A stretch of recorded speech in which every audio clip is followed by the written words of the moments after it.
طبعا لسه ورحمة الله وبركاته. زوجة محامي كانت معين من بحري.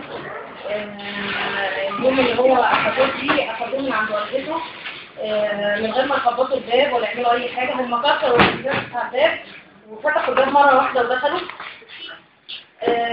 طلعوا طبعا النساء بتوع البيت مش حاضرين نفسهم. طبعا والدته ما كانتش لسه لابسه وفي نساء في البيت ما كانوش لسه لابسين.